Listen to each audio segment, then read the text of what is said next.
Open Your Eyes is brought to you by the Belize Bank. Our country, your bank.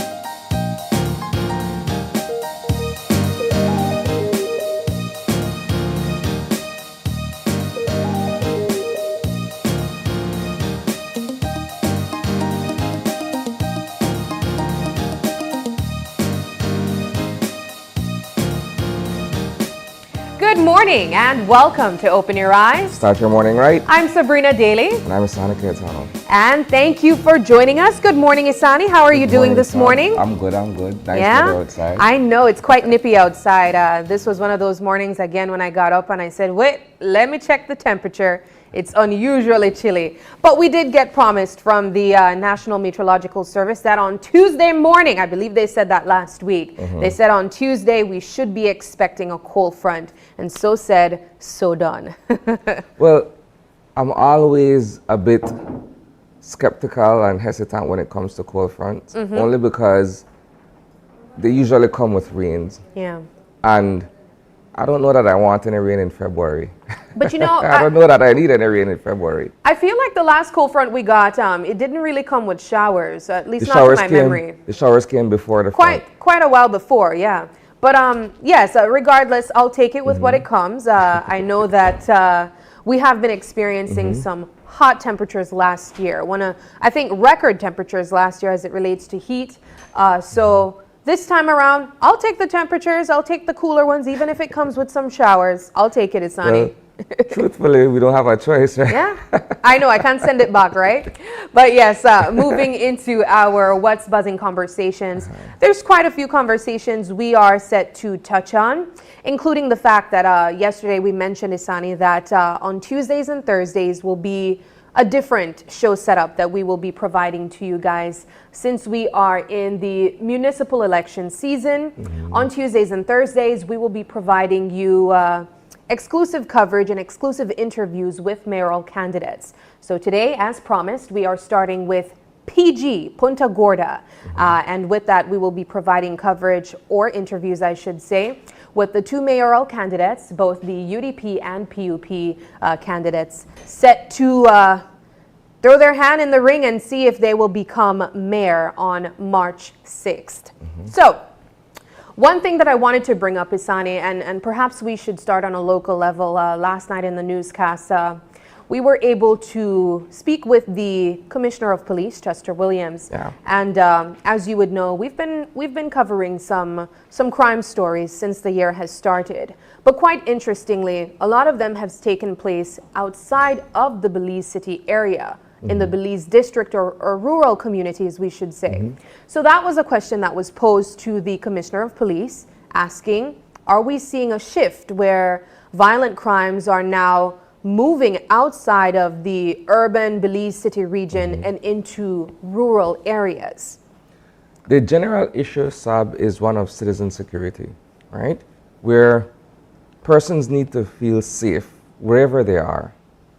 And for the most part, we here in Belize City, and I hate to use this description, but I mean, the reality is, in a sense, we're used to, crime and violence, incidents of shootings and armed robberies and all of these kinds of events, unfortunately, taking place in our respective communities in Belize City. But when you start looking at other areas of the district or the country that we don't necessarily have a history of recording or reporting on these types of incidents.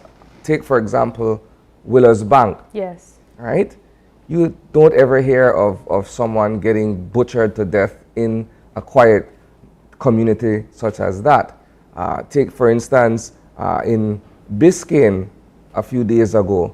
You don't normally hear of these things, right? And so it raises the question among residents of those particular communities, but among Belizeans at large, as to whether or not perhaps there's a displacement of the criminal element that normally, I put that in quotes, operate within the Belize City area out into these other parts. While some would argue that these crimes may be isolated and are motivated by other reasons other than perhaps gang activity or drugs or whatever the other circumstances may be. The fact of the matter is that people are keenly aware that it's knocking at their doors. Yeah. You know, and that creates a sense of unease. It's almost as if I were to tell you, for instance, that in all of Belize City, crime doesn't really happen in my neighborhood. Until it does, then I start to realize, you know what, I may not necessarily be as safe as I thought I was all along. Yeah. So it raises that concern. Yeah. And I think that is what is being voiced by, you know, residents in these respective communities. If you look at what has been happening since the beginning of the year, as you alluded to, you know, while yes, we are reporting major crimes in Belize City, a lot of what we've been covering over the past 2 weeks are incidents that are outside of Belize City. Yeah. For instance, if you look at what transpired in Corozal overnight Thursday and Friday, where a body was found, you know, he too was butchered to death by his co-worker. You know, these aren't the types of things that, you know, perhaps residents of that part of Corozal are used to. You know, certainly not on a job site, not on a construction site. You know, and so, like I said, it raises certain concerns. Yeah. You know, interestingly, I appreciated that you brought in the gang conversation as well, because that was something that was also mentioned in the newscast last night, where there was allegedly a report saying that around 90-something gang-affiliated persons migrated to the United States. And there has been talks of saying, well, you know, the reason that Belize experienced record low numbers for violent crimes last year is because of the migration of these gang affiliate persons seeking asylum in the United States. That has been refuted by the Commissioner of Police, Chester Williams. That can be argued and can be described and put in a category as purely anecdotal. But in fact, you do have persons who, because, I mean, from where I'm from, I know of individuals who, you know, went over into the United States for several reasons, but these are young men who are gang related, they're gang affiliated. I'm not saying that they were active in criminality here at the point where they decided to leave, but these are known gang members, right? And I know a couple of them personally who went, and I don't know how they'll fare off over there. I can't speak for that. Yeah, I don't know if their departure directly attributed to, you know, a decrease in crime and violence in Belize, in Belize City for that matter, right? Like I said, all of that, one can say yes, one can say no, and it can be debated. Yeah. It's interesting, though, because the Commissioner of Police said that the numbers that he knows of is much less than 90. Yeah. So that's interesting. It would be interesting to have a conversation with him about that, actually. Yeah, it would seem as if, though, what is being described otherwise is like a mass migration of gang members out of Belize, right? It really seems that way. An exodus of sorts, right? Yeah. Yeah. Quite an interesting point there. But moving on to international news, I saw something online that sparked my interest. It was shared on various international news platforms that King Charles has been diagnosed with cancer. The type of cancer has not been identified, or at least shared with the public. But from what we know right now, he has been diagnosed with cancer and he is currently seeking treatment. I think for me, what made this particularly interesting, and one of the reasons why I wanted to bring it up, is because, you know, this is something that we always say, Sani, that cancer has no bias. And this is a perfect example of that. You know, King Charles, of course, you'd imagine that he is able to get all the possible healthcare professionals around him at his aid. And even himself is diagnosed with cancer, or even him can be diagnosed with cancer. I'm looking a bit beyond that. I get what you're saying. I'm looking at his age and the possibility that this may very well be a short reign. Yeah. That's the immediate thought that comes to mind. So I was talking to it with my family members, and we touched on all of that. We touched on the fact that he has become king at such an old age. The possibility of him having cancer at an old age significantly decreases his chances of surviving. And I'm not saying that might be the case, but I'm just saying these are the facts. But also, it was the conversation of there is no bias when it comes to these illnesses. Yeah, I mean, we've long held the idea and the knowledge actually that sickness are for everybody, as we say it in Creole, right? But go back to what I'm saying, right? If you look at the historical aspect of this thing, right? We've only just buried Queen Elizabeth a few years or so ago at the very most. Years. Perhaps No. a year or so Yeah. ago. That's what I'm saying, right? So King Charles is her successor. Yes. He's up there in age. We don't know what stage of cancer, whatever cancer he's afflicted with, he's dealing with at this point. So the live question becomes, okay, what happens next? Is there already a succession plan? Should this thing, and I'm saying should because I don't know what the degree of it is, but should there be a turn for the worst at some point in the near future? Do they already have a succession plan? What's to happen next? So there are questions that are perhaps at this point hypothetical, but at the same time, when you look at succession planning, especially from the point of view of the monarchy, there should already be perhaps some I believe the heir successor apparent. would be Prince William in this instance. Of course, he visited Belize just last year or Yeah. the year before, I believe. And just to remind you, it was last year that Queen Yeah. Elizabeth died. Feels so long ago. It feels quite I was a putting it while. almost at 2 years, but you're No, right. it was You're just right. last You're year we perfectly spoke right. of that. But yes, it has brought about quite an interesting conversation online. As I mentioned, this has been shared on various international news platforms. So I know that we are closely monitoring this. I believe just a few months ago, the Duchess, Prince William's wife, recently fell ill as well, and she was in the hospital too. So something is in the water over there, man. But In the pond? in the as pond you, or something. as you would say. But yes, we'll definitely be monitoring that. I Yeah. think that will be quite an interesting development there. But moving back into municipal election conversation, Isani, this morning will be quite an interesting one. As we mentioned, we are going to be providing you with a special morning show coverage on Tuesdays and Thursdays, where we speak directly to mayoral candidates going up in different parts of the country. This morning is Punta Gorda. Now, what we have also provided is conversations with persons in the community in Punta Gorda. You would have been in Punta Gorda, I believe, Yeah. a few days ago. 2 Saturdays ago. 2 Saturdays ago. All right, so here we go, right? So we have what is described as a man in the street interview. It's a series of questions that were posed to residents in Punta Gorda. And this was conducted by our correspondents in Punta Gorda town, right? What it seeks to do is it seeks to look generally at some of the issues that are being faced in Punta Gorda. Residents who, for whatever reason, may not be satisfied with what the municipal government, either red or blue, have provided for the development of Punta Gorda over these many years. Right? So that was the premise of the Vox Pop. Right? So I don't know if you want to toss it over. Okay, Yeah. you want to go ahead? Yeah, so we will be providing the coverage that we were able to gather from persons on the street in Punta Gorda.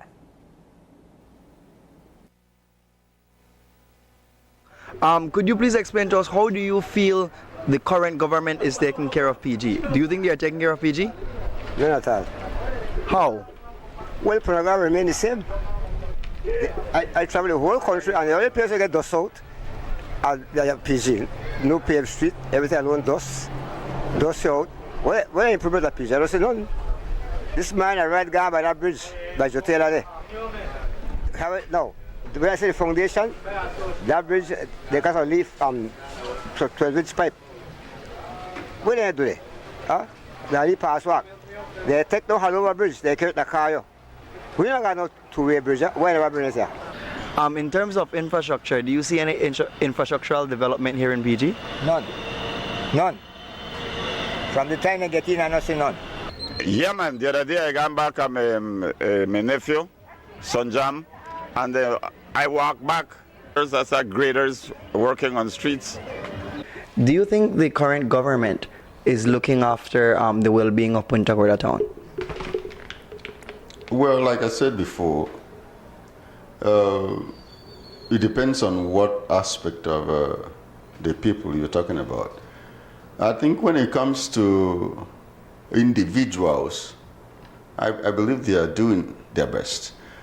But when it comes to like road infrastructure, I don't think anybody that lives here that has come around here will think that they are doing a good job. However, we have seen some work going on. I don't know how much that is going to accomplish. Well, the only thing I would want to make them bring some job for us, man, because like right now, teachers, they get paid. I don't know if they get paid or what, but we're not going to do a job. We're not going to sit there. They spend the money. But Mr. Chista, I see you do a lot of work when it comes to moving things. So when it comes to the roads, do you see any improvement? Well, so far, no. I don't see nothing. Do you think the current government or the current administration is taking care of the people of PG? Well, I don't think so. Well, nothing so. They don't do nothing because everybody jobless like me, and me if you want to look after the people, because it ain't happen. When it comes to the road, you see any improvement when it comes to infrastructural development? No kind of improvement. We need some improvement for the road too. We really do good down south. We need more help for that there for sure. I need to build more roads and fix up the drain there. How do you feel the government is taking care of Punta Gorda, the well-being of Punta Gorda? In my opinion, I would say bad.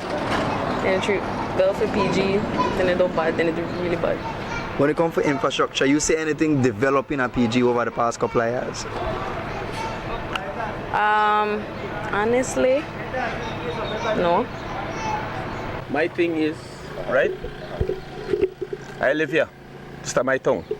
I want to see a lot of good things to my tongue, right? We have a lot of things here yet to get done. And we know there's no movement yet. Now I need to send a message to my government, to my Prime Minister and the government that I support. I need to start seeing my Jotela Bridge start build. I need to start seeing my road pave. Streets. Because for a long time we got with streets them like that they saw. And we have the people that they work here for the streets. And we know they say nothing get done. Well, I feel that this current PUP's municipal government is doing good when you take into consideration that the entire government, both central government and municipal, has inherited a seriously bankrupt country. A lot of Belizeans are not aware that since 2015, our country was completely bankrupt. We were borrowing $1 million a day to pay public officers. That speaks volumes. So both central government and municipal government inherited a completely bankrupt state country.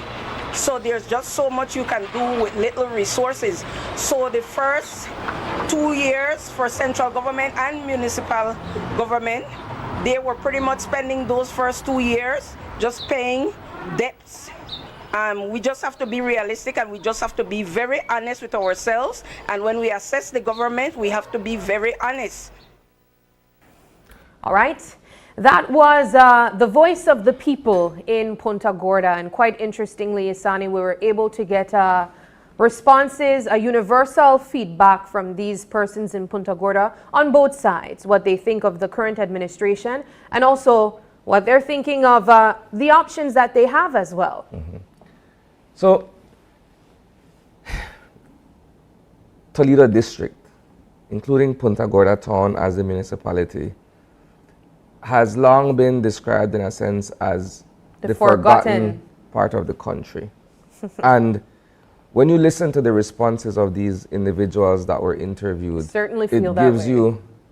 you know, it's not me saying this, they're seeing it for themselves, right? When you look at basic infrastructure, for development to be had, you need to put in place proper roads, in this case, a proper bridge, the Joe Taylor Bridge that's been the controversy in PG for some months now. You're looking at some of these basic systems that need to be put in place for people to be able to expand and improve on the quality of life, right? I was in PG 2 Saturdays ago, and being on the ground reminds me, or it kind of brought to the fore in my mind, the fact that a lot still needs to be done, you know. While you have expansion in certain parts of the town, for instance, I was speaking with one of the mayoral candidates down there, and he was saying to me, he said, Isani, Indianville is the fastest growing part of Punta Gorda town with almost 2,000 registered voters. So naturally, both parties, and including the third party option, would go into that area vote seeking. That's part of the campaign strategy. But if it's dirt roads, if they're having issues with access to water and all of these other things, then one would think, okay, any municipal government should be able to address these issues first and foremost, because we're seeing that Punta Gorda as a town is expanding. So we need to be able to provide all of these resources for the continued expansion of that part of the town, if not the entire town itself, right? So these are some of the, and like I said, you heard it firsthand from those people on the ground. Also, though, Isani, an interesting point that was mentioned from several other persons was that they do not believe that the municipal government is effective because they are without jobs. Now, my question to you is, what is the role of the municipal government? Are they responsible for providing jobs?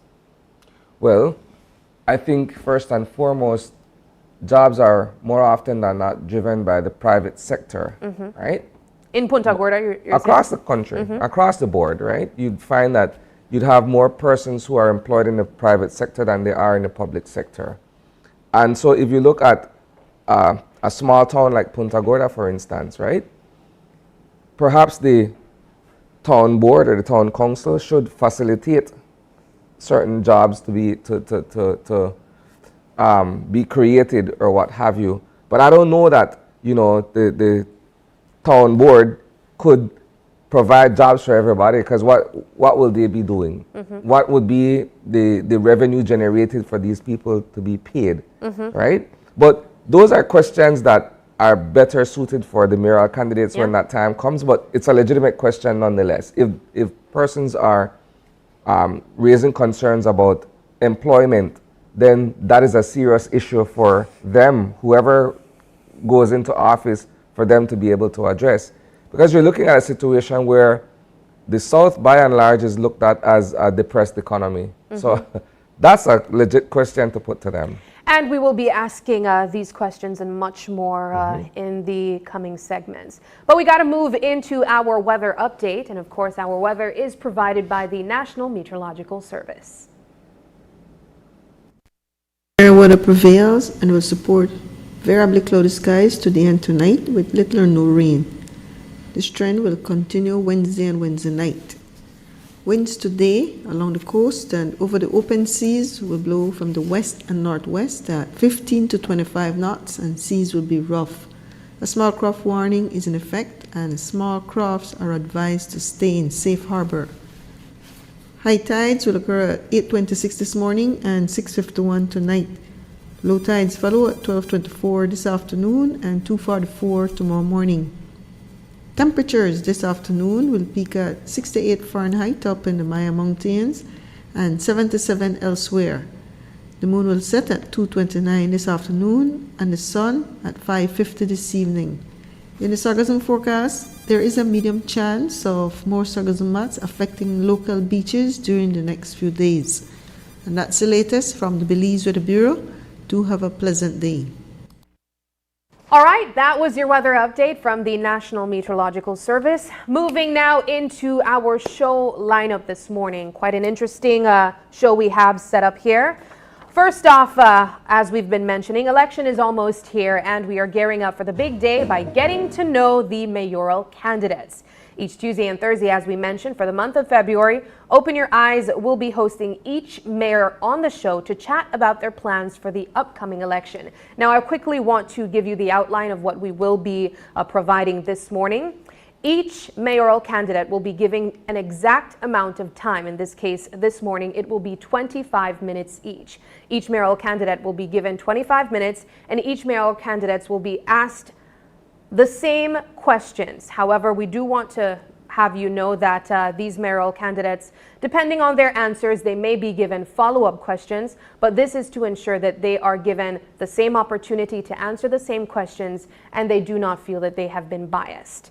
After that, we will be giving them a 5-minute notice that they have 5 minutes remaining to wrap up their final points. Isani? So our second, you mentioned that the rules of the game, so to speak. Yeah, the rules of the game. So, that being said, we will be joined in our first segment by Franklin Polonio. He's the mayoral candidate for the United Democratic Party in Punta Gorda town. And our second segment will be with Carlos Obia Galvez. He is also the mayoral candidate for the People's United Party in Punta Gorda, and he's seeking another term in office. Yes, and he's the past mayor. Yes. And in our second and final segment, or I should say our third and final segment this morning, we will be talking about the National Sustainable Tourism Master Plan with the team from the Belize Tourism Board and the Ministry of Tourism. So quite an interesting show lineup this morning, but we got to take our first break. And when we come back, the conversation is with getting to know municipal candidate Franklin Polonio. We'll be right back.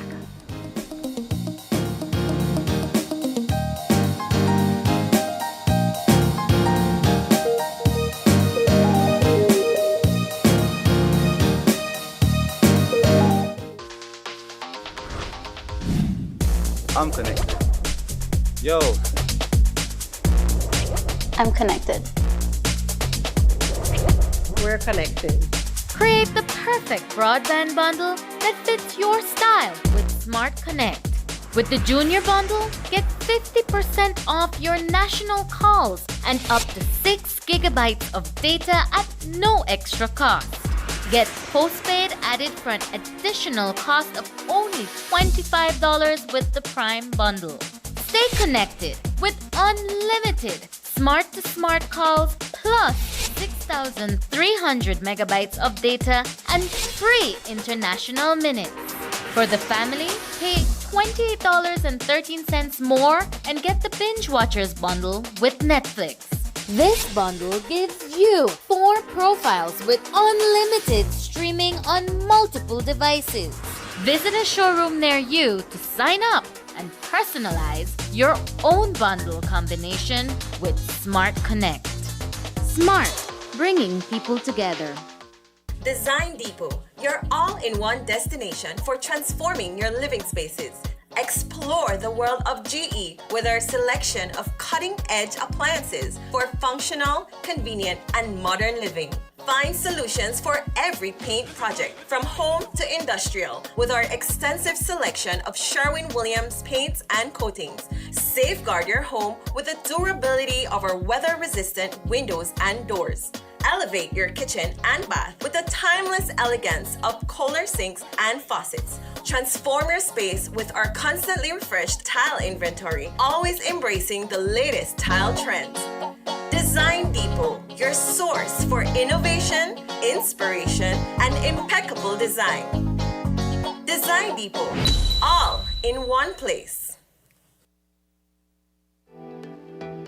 2,251,000 slices of watermelon are eaten by tourists each year in Belize, benefiting local farmers and processors directly. Tourism means business.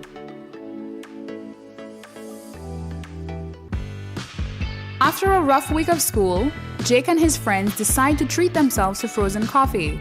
And since they don't have cash on them, they decide to use eCash. With eCash's geolocation feature, Jake can easily find the nearest coffee spot. With eCash's built-in option to split bills, Jake can pay the bill and his friends can reimburse their portion of the bill. Jake scans the merchant's code and confirms payment.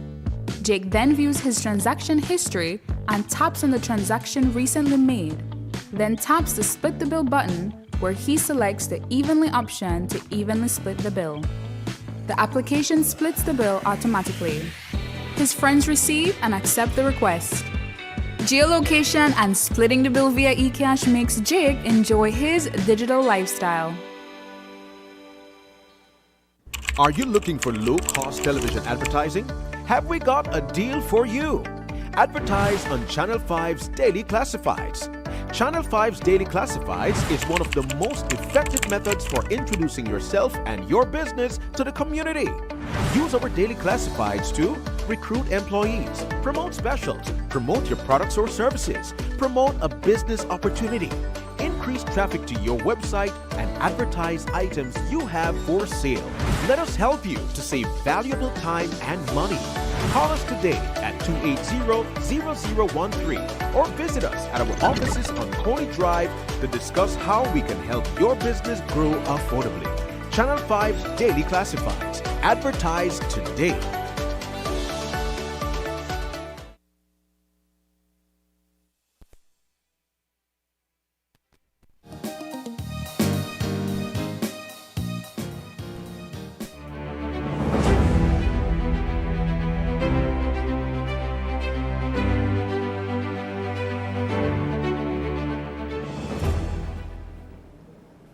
All right, welcome back. We are having our first conversation for this morning. And as mentioned, this morning we are meeting with Franklin Polonio. He is the UDP mayoral candidate for Punta Gorda Town. Good morning, Franklin, and thank you for stopping by all the way from PG. Yes, good morning.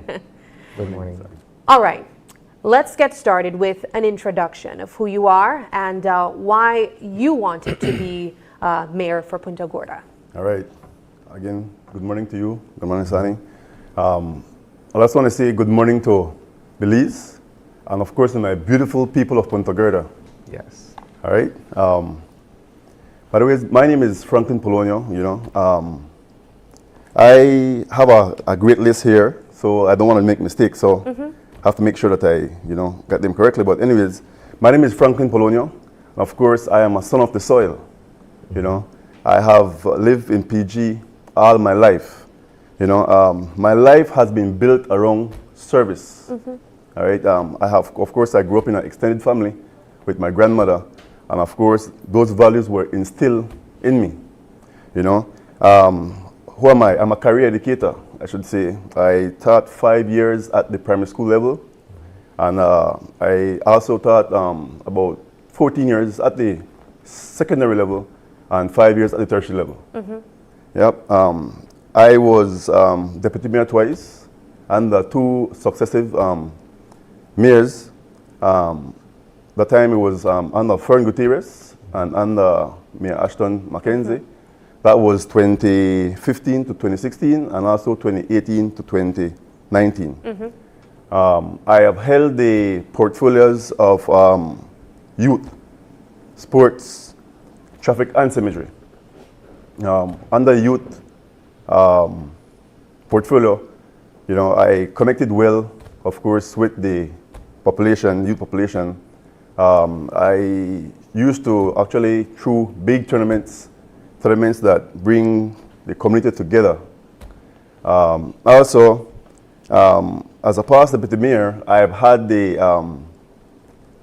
experience in running the day-to-day council whenever the mayor wasn't around, So I'm also a sports enthusiast.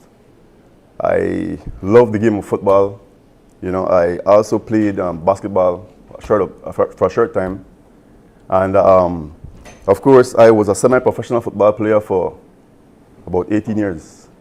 So you have a background in sports? Yes. So you've mentioned that your life thus far has been given to service. Yes. The service of others. Yes. And so while I hear your individual and your professional achievements, what inspired you to offer yourself for public office in the first place? You're running for mayoral candidate this time around, but you've been in the Punta Gorda Town Council at least on 2 occasions prior. Yes, sir. What was that spark that said, I, Cranka Polonio, want to offer myself to the people of PG? Right. I believe, of course, that my people deserve representation and, of course, better service. And that was the the initial, that was in me from the beginning, I should say. That sparked me to, of course, service, to my community, because we have a lot of young people, a lot of people who weren't getting, what they deserve, basically, in terms of services, in terms of, just day-to-day life. Yeah. And if I could have made that different, that change, definitely I would, I embark on that journey. So having the background or the experience, I should say, of being in municipal government in the past few years and now observing the current administration and the current municipal government, is there something that you are taking from your experience in the past few years and hoping to bring it if you are elected as mayor? Definitely, definitely.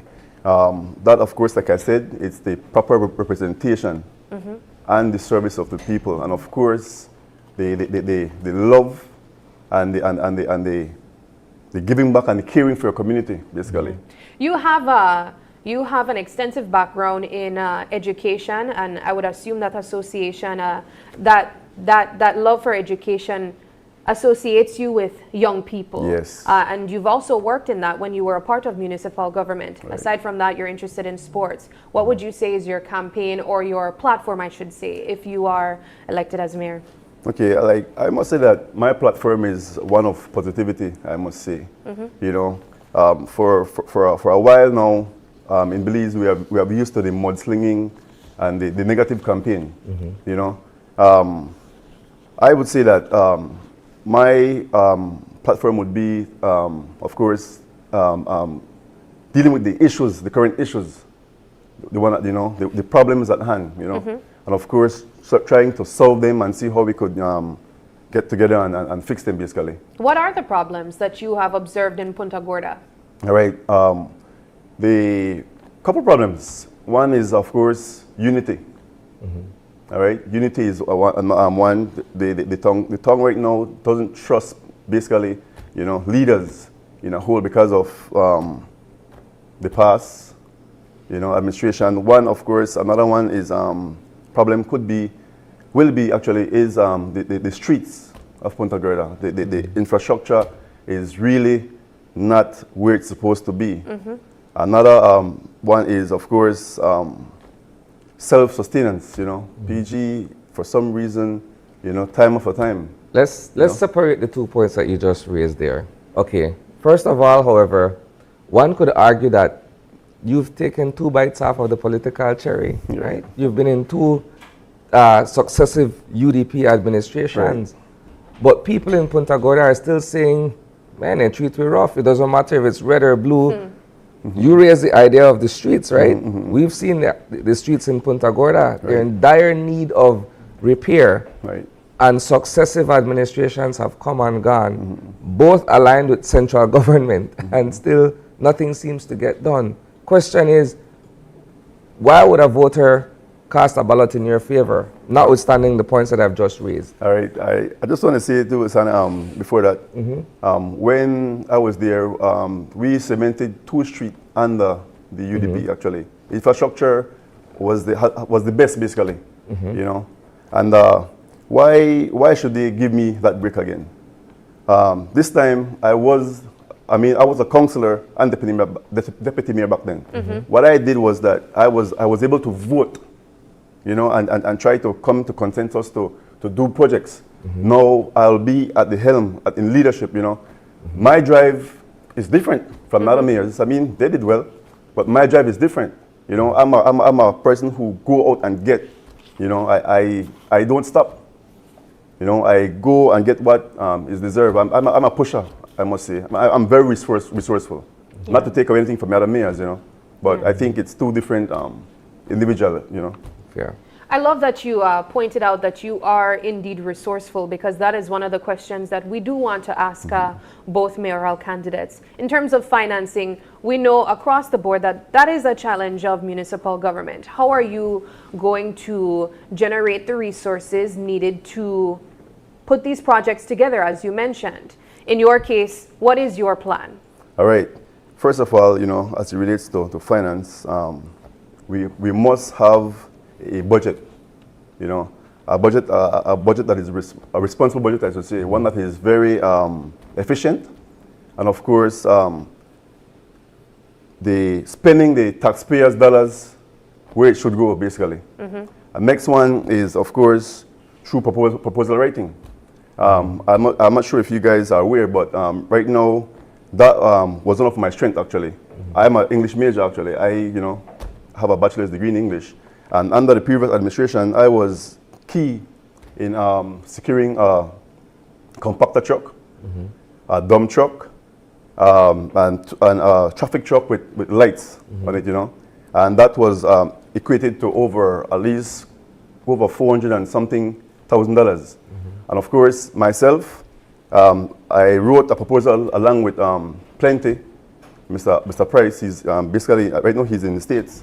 And I've garnered $150,000, and that was spread across, fixing the young people, basically, giving them school bags, uniforms, and of course teaching them life skills also from UNICEF. So that is 2 avenues, and of course we must have public-private partnership. We have done that in the past, whereby we reach out to the community and we fix certain roads and different things like that. What is your idea of the autonomy of municipal government, considering the fact that if your slate is to be elected, the central government is a People's United Party administration. So in essence, you would be left to fend for your own. How do you service the people of Punta Gorda with the resources available to drive certain revenue to deal with streets, drainage, and other infrastructure? Right. And I was always of the belief that, man, I think it's time that, our town should be autonomous, basically. Too many times, like you said in the past, we have different political parties, we have central government, and of course we have been waiting for them for so long, and they never showed up.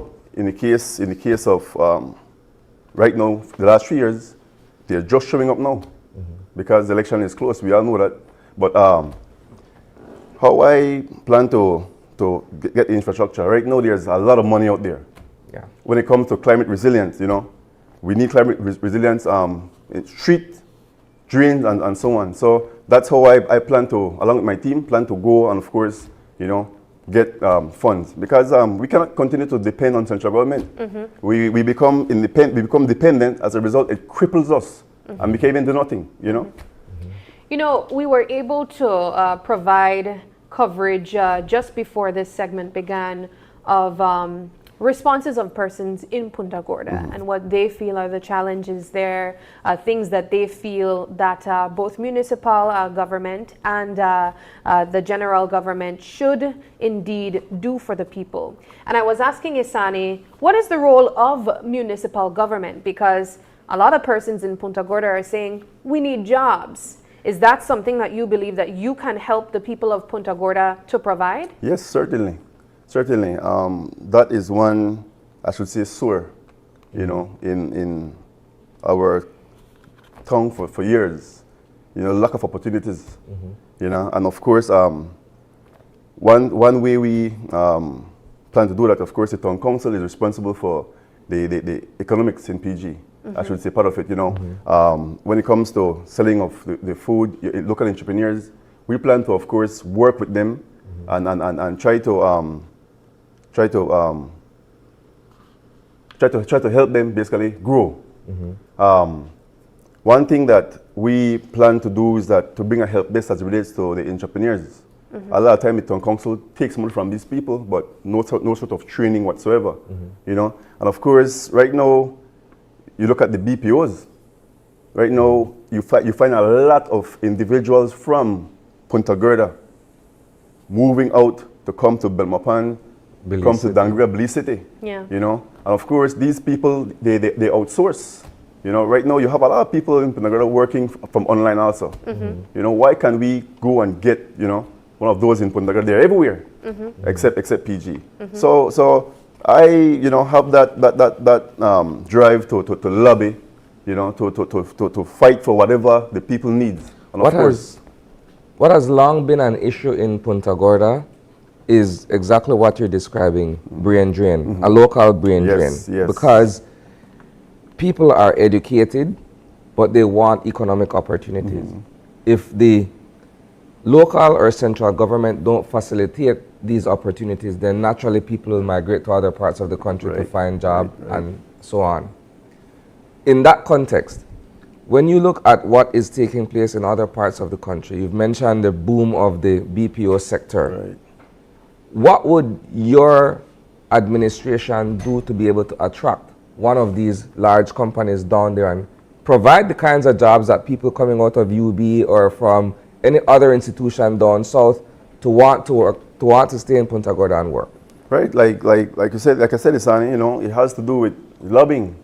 You know, it has to be lobbying. It has to be go out and try to find these, you know, these investors basically, these people who, you know, who wants actually to give opportunity to PG people or to people in a whole that needs it. You know, so our plan is to go out and of course lobby, you know, to these people, and of course right now if you do a study, a feasible study basically, you find that everybody, like you said, is brain drain, everybody is coming out. So why not have, you know, a call center in PG? One of the many things that of course that I wanted to say when it comes to economy building. Next thing that we had in mind, of course, a house of culture. Yeah. You find PG is the melting pot of Belize. We have all cultures there. You know, a house of culture would be perfect for us. We have tourists going in and coming out. Why can't we just stop these people at least for overnight? You know, man, we have the Maya culture, we have the Garifuna culture, drummings, and I mean, there would be a economic boom basically. Yeah. With a house of culture. I think Cayo has one. Yeah. You Yeah, know? it's true. Yeah. Well, we have been touching on various concerns of the people in Punta Gorda. And you have provided some insight on how you believe if you were elected, you could provide a solution to some of those concerns or issues in Punta Gorda town. With that, we do know that another area that is heavily spoken about when it comes to municipal government is transparency and accountability. Right. This is something that we speak about across the board. We speak about it in the news and you hear it on the local grounds. People want to know what is happening in the government, both municipal as well as the main government. If you are elected as mayor with your slate of councillors, how do you plan to ensure that there is transparency and accountability? All right, thanks. You know, first of all, I just want to say that if you know me and people know me in PG, I am a man of integrity and honesty, basically. You know, there is no sort of scandal whatsoever about me, you know, and everything that I do it to my best of my ability, you know. One thing that would be very much needed as it relates to transparency, I must say that my colleague from Cayo, I've seen them, video their meeting, their monthly meeting. That is one thing that we plan to do. And of course, when it comes to the financials, you know, we have to, of course, make sure that we have a budget and we spend the people money where it needs to be spent. And of course, our financial will be posted quarterly also. That's one thing a lot of municipal government is afraid to do. Posted, you know? where on? Exactly. I mean, it's not my money. It belongs to the people, right? The next thing too, of course, your meetings. We have to have that quarterly meetings, and of course, we need to invite the public, and of course, educate the public about it. You know. So as a resident of Punta Gorda town and as a politician, what were your thoughts when it came to light that the present town council has been mired in the same controversies regarding finance and the spending of these resources? What went through your mind when you found that out, that is an issue where even the councillors on that particular board had an issue with their mayor? For me, man, I was disheartened, to be honest. I was hurting because end of the day, that's my money. I pay tax, you know. I pay taxes, and I mean, it's not a good look. It's not a good show. End of the day, you know, you have to make sure that you spend the taxpayer dollar where it belongs. That is my whole thing about it. You know, I was dismayed, to be honest. I was very, you know, angry, to be honest. You know, I mean, I was a past councillor, and of course, so I knew what's happening in the council. I'm not guessing, and I see where, you know, it could have happened, but of course, I was not happy about it. You know, better could have been done. So your plan to address transparency and accountability is to have live meetings, Right. to post live the Right. meetings of the council and of the town, to share with the public the books, and to also share or to have quarterly meetings as well. Right. All right, well, we are approaching the final 5 minutes of the time allotted with you here, and we want to give you an opportunity to give your final words, to mention anything that we may have missed that you really want to hone in with the people of Punta Gorda. All right.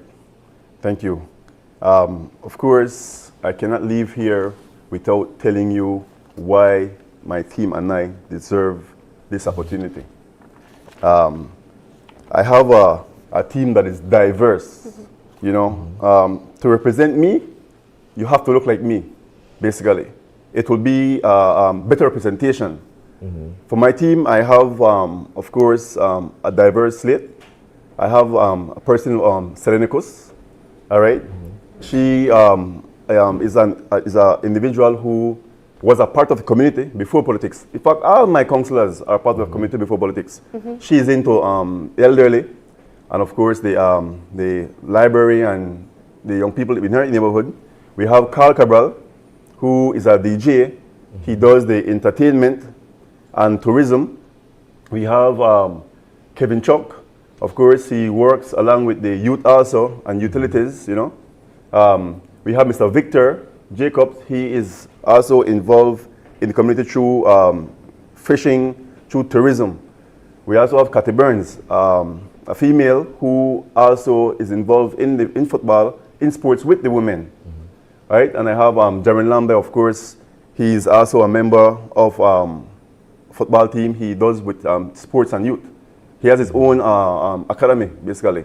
So I am pleading and asking the people of Punta Gorda that this is a serious matter. Come March 6th, you want to have an individual who you can trust, one that who can spend your money the correct way, one that could give you service for your dollar, you know. So I'm appealing to you. I myself, I have the experience as a deputy mayor. I have never been mayor before. And I want to ask you the opportunity to let me lead you, and then you judge me. You might never know that I will be the one to work across colors. I work across party lines. When the election is finished, the Belizean flag goes up, and all flags come down politically. So with me there, of course, I will try my best to serve you and do my best given that opportunity. I just need a break to show that I could to run this town. We deserve better. All right. Mekwitek Bak PG Fui, that's the slogan definitely. Coming from your team there. Right. And we look forward to see what you and your team are able to do come March 6th. Thanks very much. All right. All right, we are going to take another break, and when we come back, the conversation continues. We will be speaking to mayoral candidate Carlos Galvez after the break. Stay with us.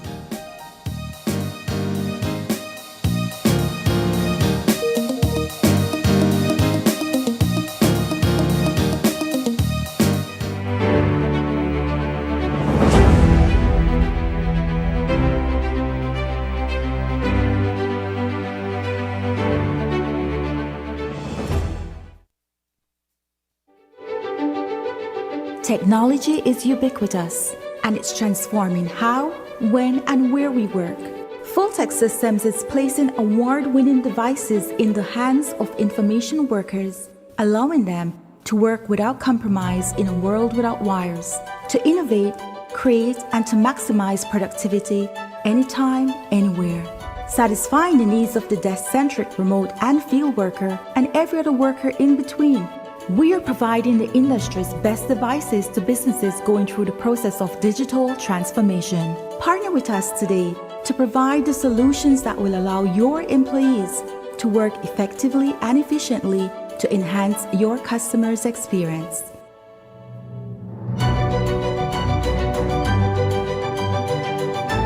Full-Tech Systems, your technology center, where you'll come for the price, but stay for the service.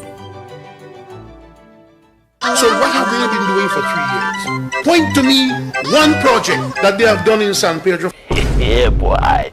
Year 1, San DSC, San Pedrito, San Mateo, the upgrading of our streets, the filling of new materials and compacting. Show me a road, a bridge, any project that the PUP has started and finished or even just started.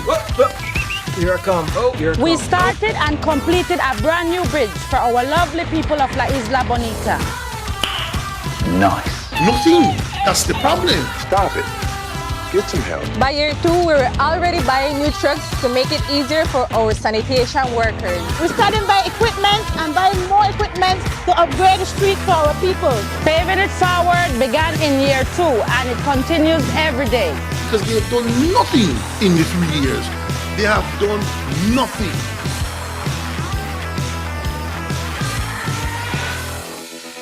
Hola usuario de eCash, la aplicación eCash está disponible en español.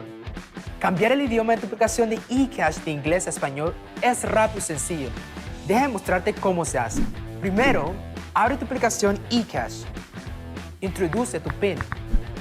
Toca el icono More en la parte inferior de tu pantalla. Selecciona Security. Selecciona Language. Y luego selecciona Spanish. Vuelve a introducir tu PIN y ya está. Tu aplicación de eCash está ahora en español y puedes seguir disfrutando de tu cartera digital eCash. La aplicación eCash de Belize Bank te hace la vida más fácil.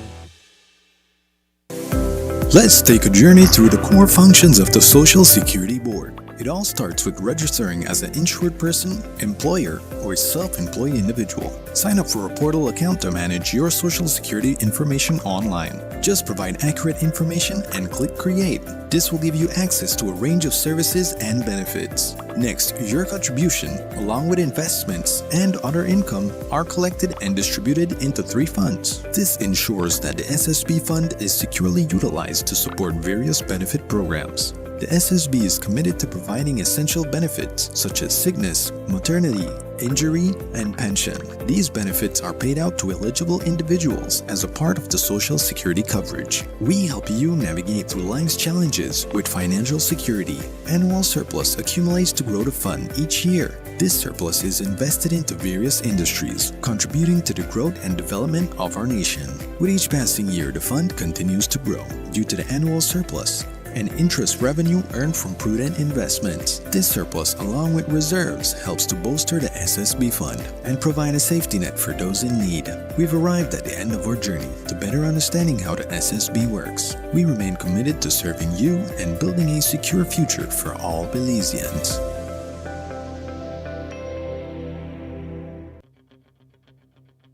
I have known Bernard Wagner for over 30 years. I not only consider him a friend, but a genuinely good human being.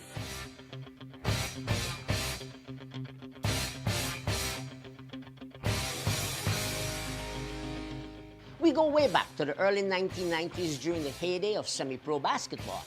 In fact, he coached Santino's Hot Points in the final 1994 season of the team. In 2005, he then became the semi-pro basketball president while working at the Belize Bank for decades before getting into politics in 2018. I hold integrity at the top of my list, and Bernard Wagner has high marks in this regard.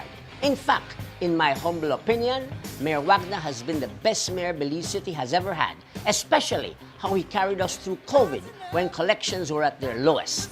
He's a no-nonsense straight shooter and gets plenty done with limited resources. He's a 2-term mayor, having won in 2018 and 2021, and I, for one, will cast my vote for him once again this 6th of March 2024. Belize City voters, you would be wise to do so too. I am Santiago Santino, the Chief Castillo, and I approve this message.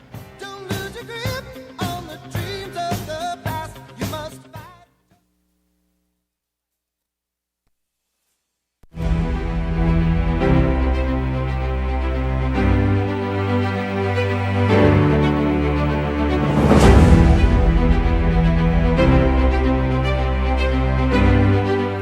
And welcome back. Our second conversation as we continue our build up to the municipal elections 2024 is with the mayoral candidate for the People's United Party in Punta Gorda town. In studio with us this morning is none other than Carlos Obia Galvez. Good morning, my brother. Good morning. Good morning to you lovely people at what? Belizean Television? Yes. How's it going? Thanks for having us. Thanks for having me, and it's a pleasure to be here. It's a wonderful feeling. So let me say good morning to you all again, and good morning to my people from Punta Gorda, Boiti Benafi, PG. Good morning. Benafi. You are no stranger to electoral politics. You have been the mayor of Punta Gorda town on previous occasions. Let's begin by talking, first of all, how you got involved in politics. Perhaps it stretches decades back, but what was your introduction to party politics? Yeah, well, interestingly, and thanks for asking that question, Isani. Again, Carlos Galvez, better known as Obia. That's a common name. But how I engaged in politics was when I was coming to sixth form, Belize Technical College. I used to always ride with Honorable Mike Swat back then, and we used to have a lot of discussion about politics, and very young. I was about 16, 17 years old, and I said, but this thing interesting, and from PG to Belize to PG, every Friday. He would go down, and I don't want to spend no money, so I take that opportunity to ride. And all these discussions are happening. You get this done, and how you get this done, and what happens in the cabinet, and you have all this discussion and how you actually go about getting things done for Belize. And I said, what, interesting. And when I completed sixth form, I gone back to Honorable Mike Spot, and I said, what, I want a job. And he, back then, from the desk of Honorable Michael Espat, write you a note, and you take that to wherever institution, and you got your job. That was how easy it was. So, and after that, I built myself economically, started business, get into business, own and operated Galvez Taxi Tour Travel Service, Auto Rental, developed my own well-being, got enough money, and I said, what? I'm going into politics. And I begin to engage with a lot of people, a lot of youth group, lots of different organizations. I jump on different boards, and right there people begin to talk with you and say, why you don't run? Why you don't get involved? And that is exactly what happened this time around. It's a call from the people. And, ever since, I ran 6 conventions, and I won all 6 conventions for PUP. And that is how I got back, because people say, hey, you know what? A lot of these programs that you used to do, a lot of the Toledo games, the Easter Fest, all the basketball programs, football, semi-pro, football, semi-pro. We, as a matter of fact, my opponent used to be our goalkeeper for Toledo Ambassadors. Ben Burgess, Robert Musham, a lot of them guys, we managed to go on to almost winning. We came in second, Toledo Ambassador. So sports is one of my things. If that Jacks I want engage and get our team out there and play. So I love sports, and that is what built me too in my political career. Sports built me a lot, right? Just by associating with people, sponsoring, so.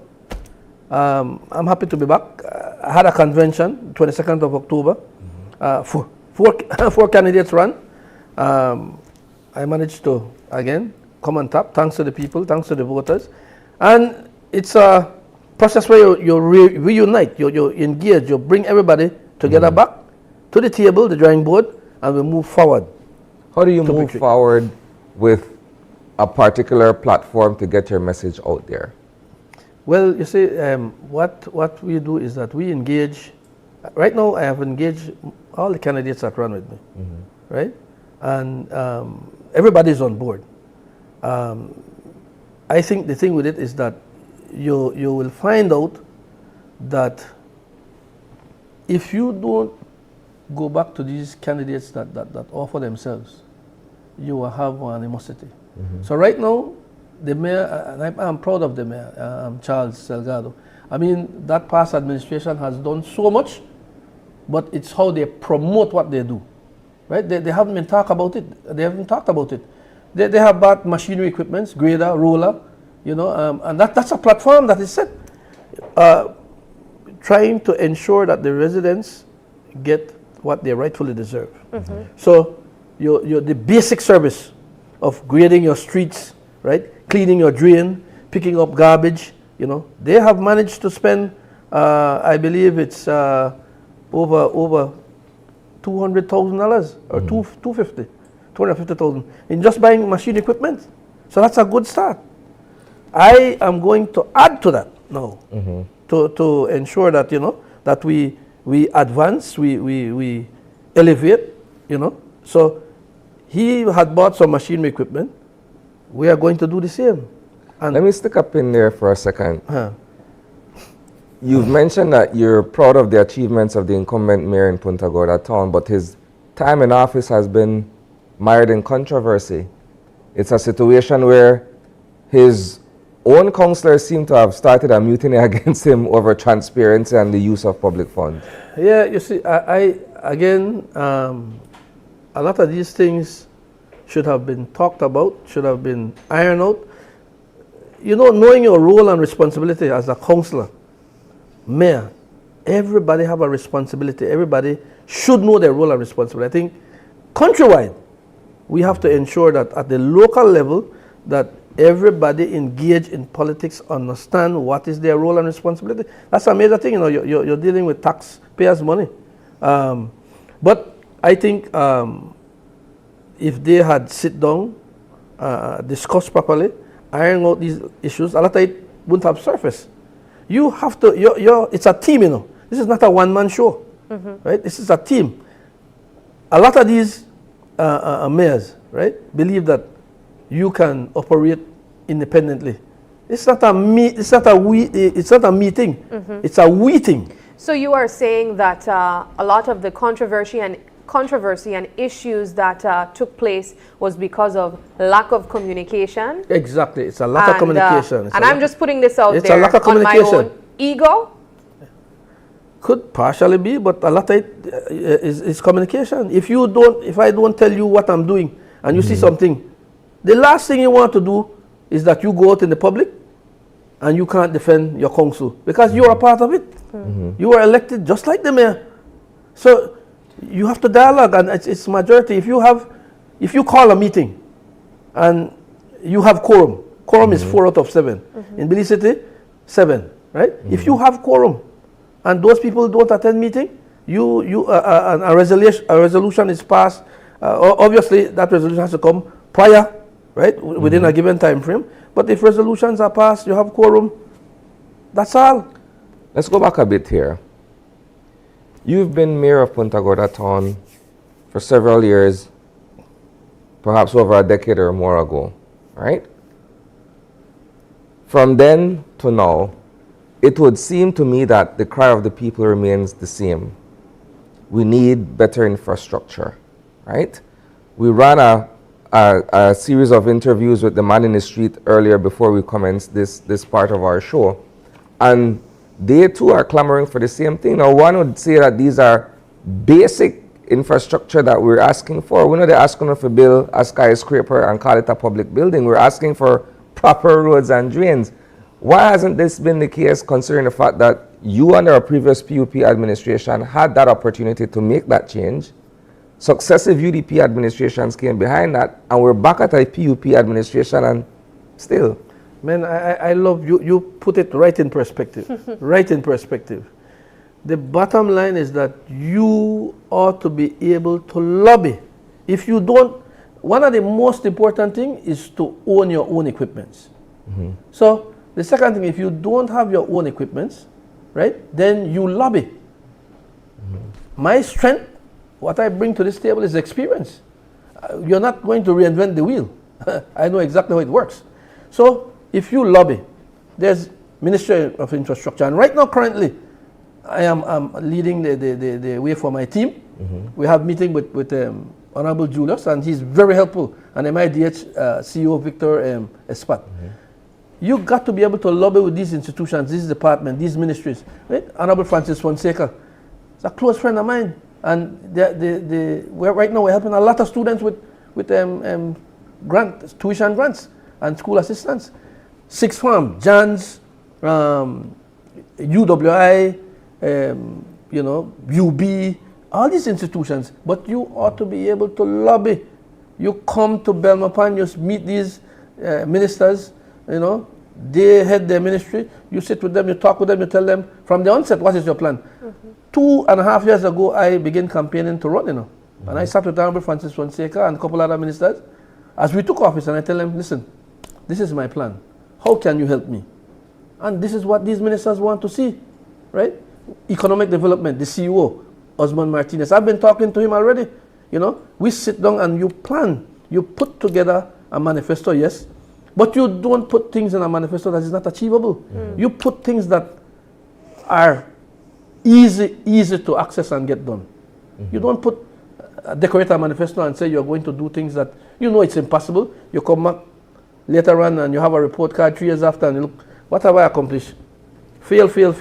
But sadly, that is always the case, that the manifesto is a promise to a fool, right? Where the masses of Belizean voters feel completely disenchanted and disgruntled at the end of the 3-year to 5-year term, based on a manifesto where you're saying you're going to do X amount of things and fail to achieve it. One of those is the idea of joblessness in Punta Gorda. I think that's one of the most resounding issues right now if I'm listening to PG people, is that they've been promised jobs. While I understand that maybe the municipal government cannot create all the jobs to have everybody working, but facilitating employment opportunities. Excellent. You've said it excellent. You facilitate. You coordinate, if you want to call it that way. You create the opportunities. Right now, there's a lot of projects in PG. You have a $2 million bridge that is going to be built, Joe Taylor Bridge. That is going to take on several employees. You have, right now, we are doing 6 major streets, pave a hot mix street in PG. Right? All these things are creating jobs. Right? So you ought to be able to liaise with the contractor. Okay, M&M got the contractor to build Joe Taylor Bridge. It's over $2 million. Hey, you go to this people and say, listen to me, you got to hire my people. You're not bringing people for work. My people need job. The contract for streets, 6 major streets, Far West Street, and let me tell you, a lot of these things, and that's why I said the mayor and the council have not been promoting a lot of what they're doing. They were the one who started this project through central government. So they help with Joe Taylor Bridge. They facilitate, they coordinate, they make sure that they beg government, right? They beg government for to buy the machinery equipment through local government. And listen, we have an advantage, I don't want to be biased, but the minister of local government is from Toledo, Oscar Requena. How else better I want it? Right? So he is your lobbying strength, right? He's a likable person, he's an approachable person, and this man can get the job done. So you lobby with him, right? Local government, the ministry is your parent organization. So if you want to float a bond, if you want to borrow, it has to be with support from local government. And that goes to central government, or it goes to whether the climate resilient climate change, you're the float on bond, Those are avenues, but you need support at the local government. And the responsibility of the minister, you have a farm PG, how better else you want it? So you're saying that if you were elected, you would be able to prioritize the needs of your municipality in local government because of your connection to central government. Wonderful, excellent. That's your base. You central government. If we are talking about autonomy, central government limit your autonomy. I think that's one of the ideas I have in mind to take back to the Belize Mayors Association, right? How we could move independently, right?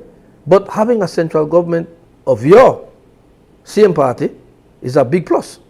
But for me, it's sad. I hate to talk about it, but it's a fact that I don't see why you should, a government, people elect local authority, local government, because they choose that side. But you shouldn't limit. Them if they are the other party, right? But you should also be innovative. And I say, I come back and I say, what I bring to the table is innovation, experience, sound leadership, transparency. I have done this before.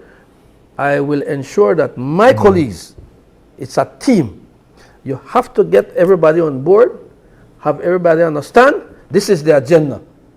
And you hold their hand and walk and you achieve it together. It's not hard, it's not rocket science. Can I venture off into a different direction just for a second here, right?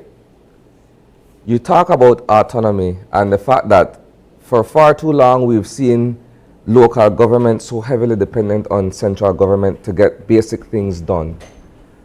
I am looking at it from a philosophical point of view where I'm saying, look, it's a system that we've ingrained in our society where it's a culture of dependency, because the voter depends on the politician at the local level. The politician now becomes the municipal leader who now depends on central government.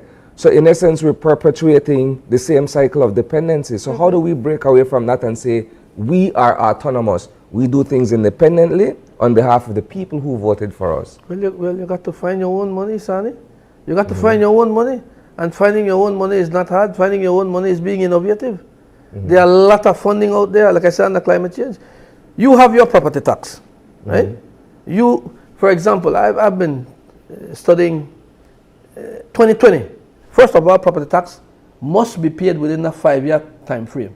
If you don't pay your property tax within the 5-year time frame, then it's null and void.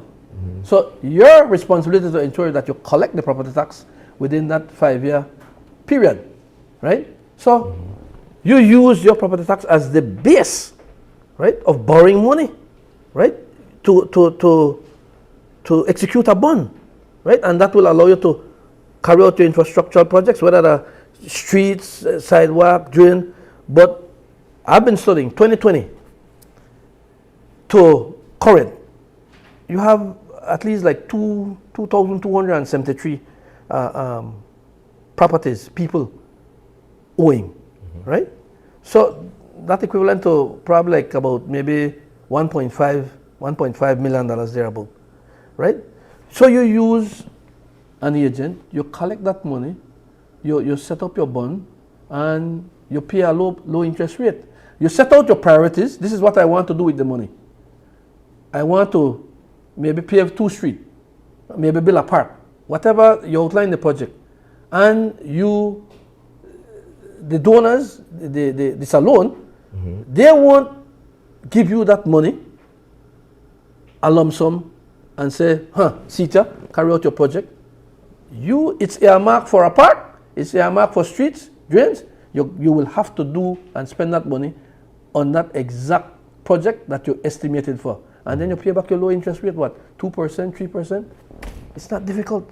But you have to be innovative, right? And then whosoever you can reach out to. Another thing is you create sister relationship, right? Yeah. You have countries that are willing. You have like United States, Punta Gorda, Florida. When I was in there, I was almost at the point of completing that sister city. I'm going back to achieve that, right? And I'll take maybe 1 or 2 councillors, depends on the state, and you create opportunities. Then people have millions of dollars, right? And they're willing for help. So, through economic development, again, I have a good relationship with Osman Martinez. He's the CEO for economic development, Yes. I think Belize and Orange Walk have been able to create sister relationships outside. I want to jump in really quickly here, simply because we have an allotted amount of time. You were able to touch on some of the challenges faced in the last term, as Isani mentioned, and you mentioned that one of the ways to address that is to communicate better. What I want to jump into really quickly is something that we also asked Mr. Polonio, and that has to do with transparency and accountability in local government. How do you plan to ensure that there is transparency and accountability if you are elected? Yeah, I'm glad you asked that question, and it's a pity. Our manifesto came out today, so I'll have you get back a manifesto today for PUP PG, right? In that it has accountability and transparency, but not just talking. All right, yes, you have your meetings where you have all your councillors agreeing to whether the resolution, whether the bottom line is that you have them aware of what is happening. But even better, in my opinion, this is what 20th century, the time for make we digitize everything. You put your finance out there. People should be able to pay property tax. If you ask me, online, so many people live in America and they want to participate. But what? You have to wait till they come from the States to make them pay their money. So you digitize everything. And it will tell you, on that system, you give real time. It gives real time money, real time achievement. So it will tell you how much driver's license you push out for the day, how much tickets, violation tickets, how much money you make off of violation tickets for the day, your garbage collection, your everything, your valuation, your property tax, your trade license. If you digitize that, man, that is for the public to see, and you do what you are supposed to do. If you tell your quarterly meetings with the public, bring out your finances. All right. And public meeting is important. Yes. I've been able to do all these things in the past. I want to quickly follow up on a question that Sabrina asked you regarding transparency and accountability. Your political opponents are running an ad right now that delves back into your past with charges of the very same thing, that there were instances perhaps where there wasn't clear accountability and transparency in the way you managed the Punta Gorda Town Council during your tenure. How do you respond to that, given this very same issue that we're asking for openness and clarity all the way through? Yeah, well, there are two things, Isani. One, I think these people, they create mischief. So, but I won't allude to that and go down that road, propaganda. What I've learned then and now, it's different.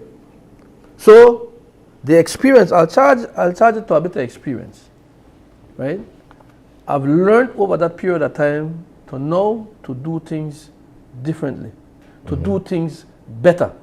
So more meetings, keeping your councillors closer with you, right? And making sound decisions together, right?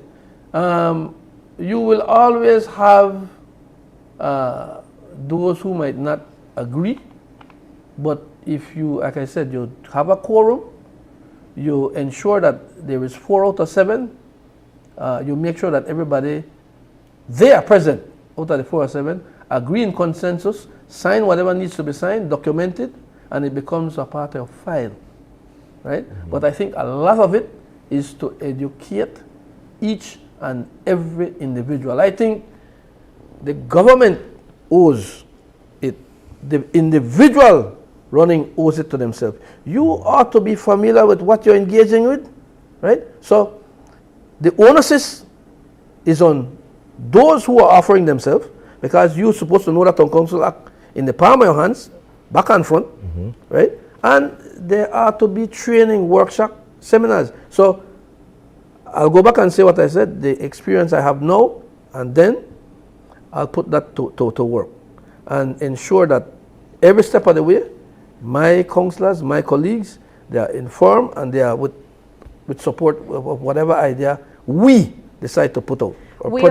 We are down to the final 2 minutes, so I want to leave you with the final opportunity to give your final thoughts to the country of Belize. This is your camera over here, so if you'd like to speak to them directly, you can do so to have them know why they should vote for you. Yeah. Well, thanks for the opportunity, and to my residents of Punta Gorda Town, Carlos Galvez is no stranger to politics. If you want to think about development, if you want to think about progress, people first, progress always, stay upon track.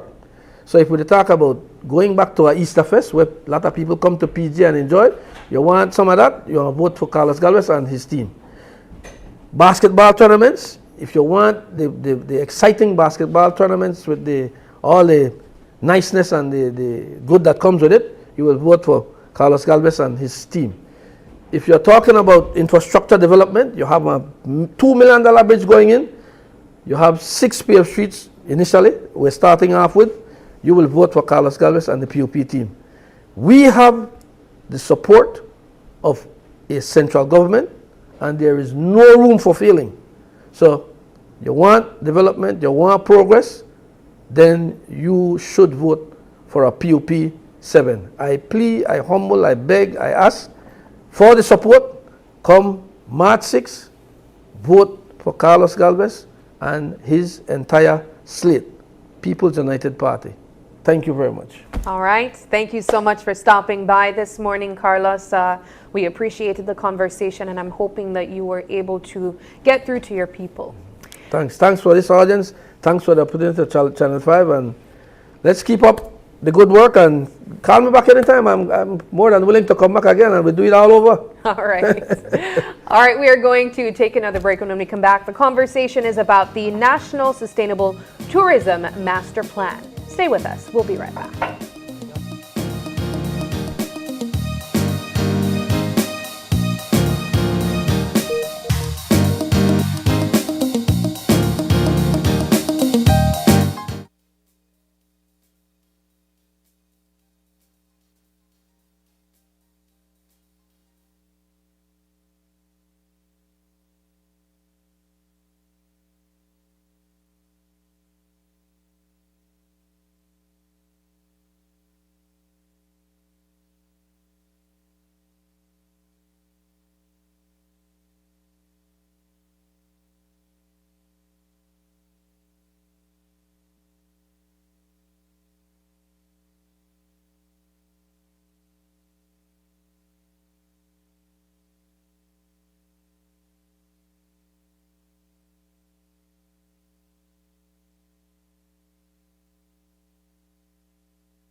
Hello friends, I'm Dr. Bob Roberts with another 60-second sermon from God's Word. The Bible says there is one God and one mediator between God and man, the man Christ Jesus. Recently a Belizean pastor friend was visiting with me, and I took him to meet a friend at a cellular telephone business. The friend gave him a cell phone. While the cell phone was in perfect condition, you could make no calls because it had not been activated. When my friend returned to Belize, he immediately had the telephone activated and began making calls. You see, the phone without being activated by the Belize Telephone Company was useless. It was activation by the telephone company that made the difference. I have thought of my friend often since he got his phone activated. God has put within every man the ability to communicate with Him. However, to communicate with God, you must get your prayer life activated. How do you do this? You do this by believing in Jesus Christ, God's Son, as your Savior. Through Him, we are able to have direct access to God's throne. This is what the Bible means when it says, "For there is one God and one mediator between God and man, the man Jesus Christ." Let me invite you to come to Christ today and activate your prayer life in order to communicate with your God. Today's 60-second sermon has been presented by Christian Foundations of Faith in cooperation with the Baptist churches in your area. This plan, I can't leave this plan. Smart Belize. Hey there, smart thinkers. We're turbocharging your mobile experience with Smart's powered up postpaid plans. Imagine a world where your data speeds flows faster than ever. Well, guess what? We've cranked up the dial and unleashed the postpaid power of Smart's lightning-fast LTE data on all our postpaid plans. That's right, no speed bumps, more data. It's like having a limitless highway of data speed at your fingertips. Whether you're a Lone Ranger with an individual plan or a squad rolling with a group plan, everyone gets to surf, stream, and share at enhanced full high-quality speed. Switch to Smart's powered-up postpaid plans today and ride the wave of postpaid power. Visit any Smart showroom or smart-bz.com for details and make your mobile experience smarter and faster. Smart, bringing people together. I know I can't let this plan. I can't let this plan. 2,251,000 slices of watermelon are eaten by tourists each year in Belize, benefiting local farmers and processors directly. Tourism means business. Shop smart for your Samsung devices in Belize and enjoy benefits you won't get anywhere else. When you shop locally for your Samsung, all your devices will be covered by a 1-year local warranty. You won't get that when shopping with the other guys. When in doubt, always look for the Cellular World seal to know you're getting the real deal. Shop with confidence and enjoy your Galaxy knowing that it can be repaired locally at our Samsung Service Center by certified Samsung technicians using original parts and machinery. Even better, enjoy the best LTE experience in Belize, knowing that your Samsung devices are compatible with major local carrier networks. Get the ultimate Samsung Galaxy experience only when you shop from authorized Samsung resellers nationwide.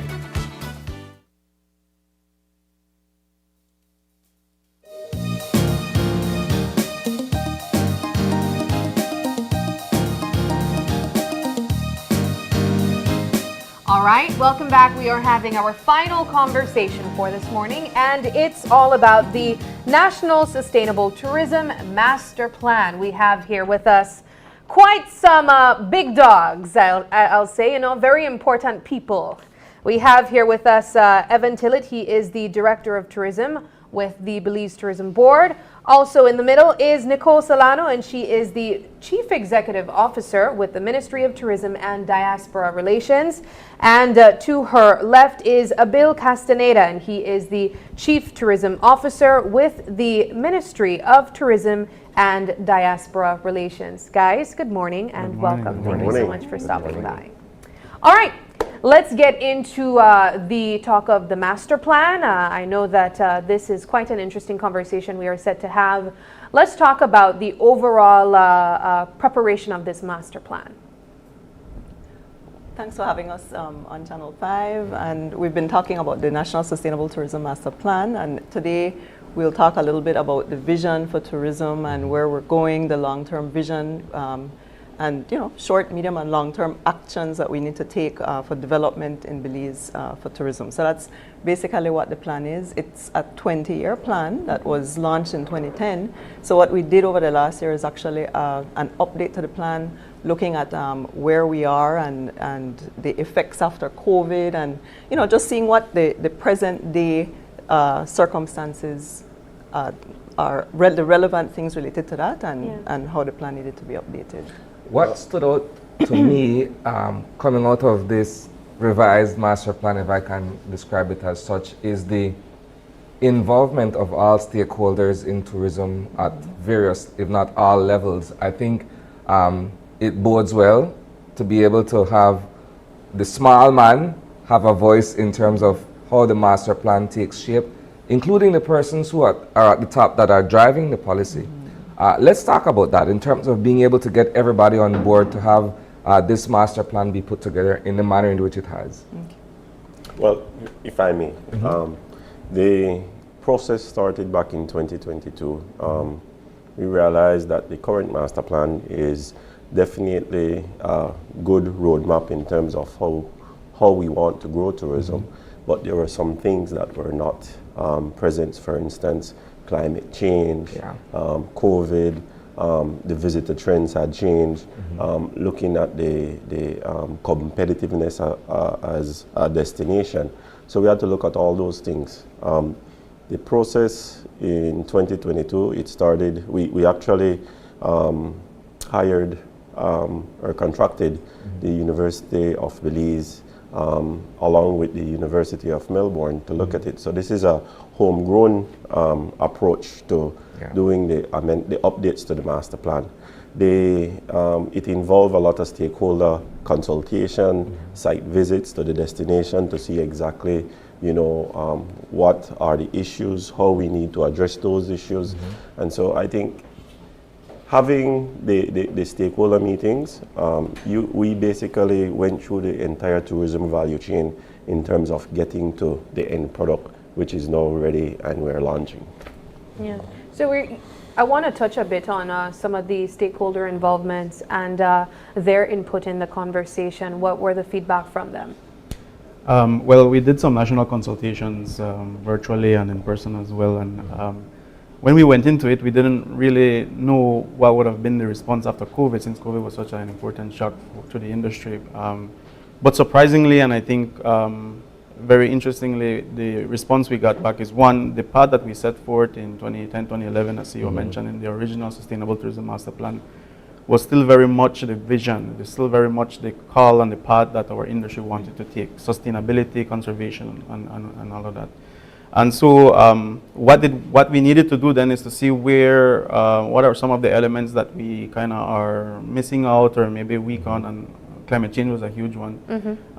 But also some issues in terms of where do we now need to go. You know, we have grown substantially since then. COVID became sort of a hurdle, but now we're almost back on path to the growth path of 2019 and before. And so the idea now is, beyond recovery, what do we do as a country? Do we shift? Do we sort of double down on the pathway or the ethos that we have for tourism development in the country?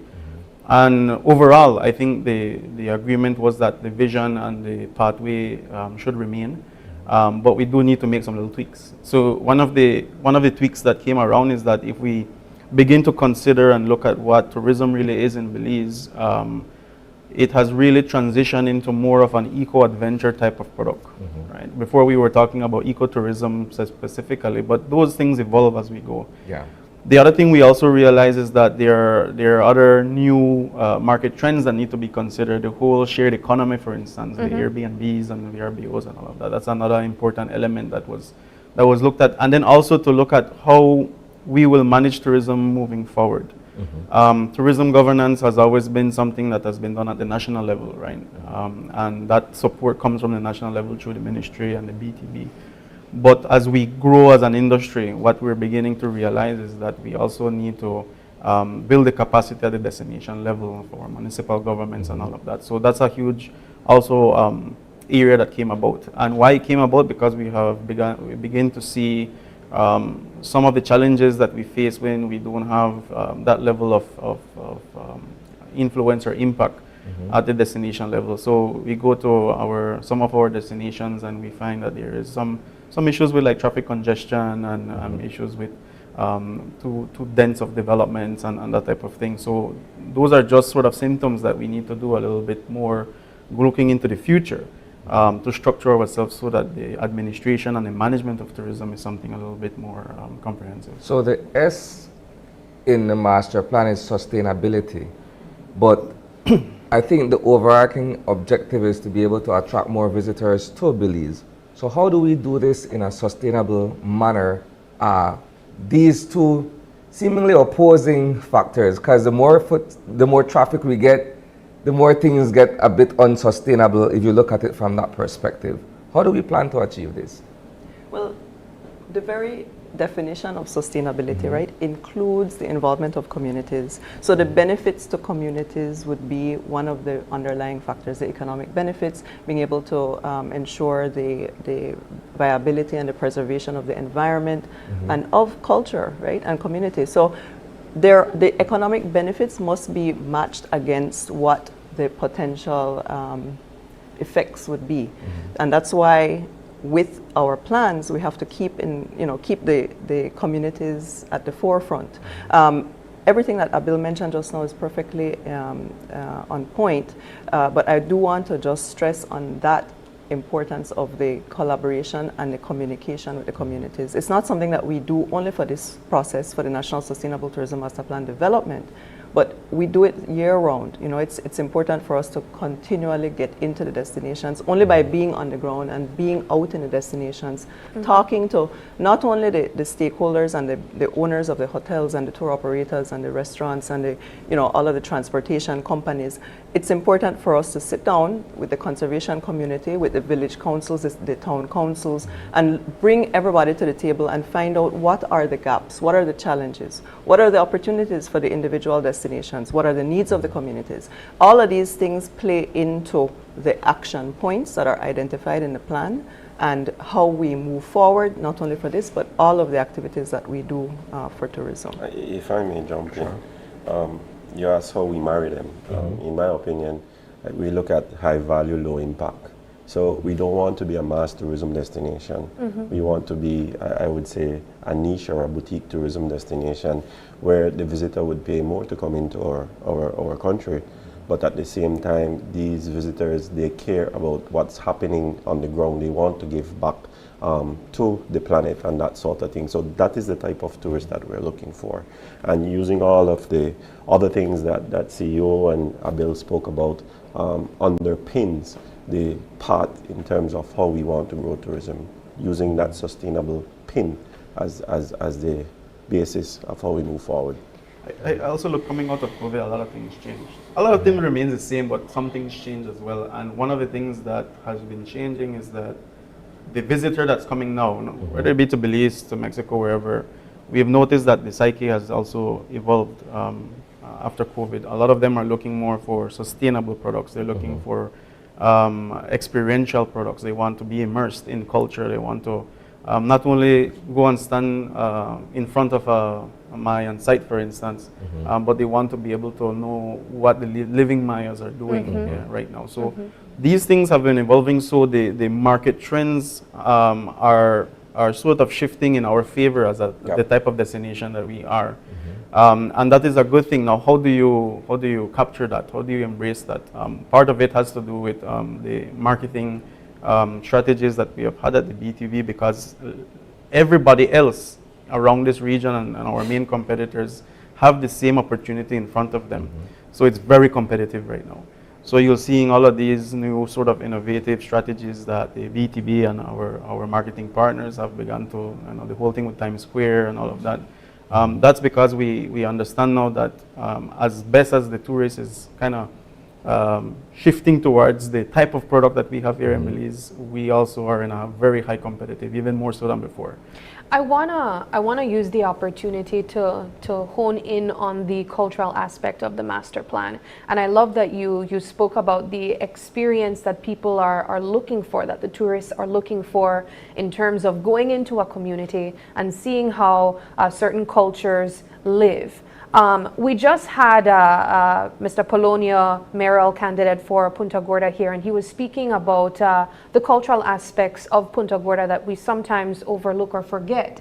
One of the suggestions that he made was to establish a house of culture of sorts in PG to take advantage of the culture that is present in Punta Gorda, the Maya people, the East Indian, the Garifuna. How are we intending to do that through this master plan to really remember the Punta Gorda or the district of Toledo in Belize? If I just get, so the updated master plan does get into what the planners call a spatial aspect. So it looks at the geographical region, right?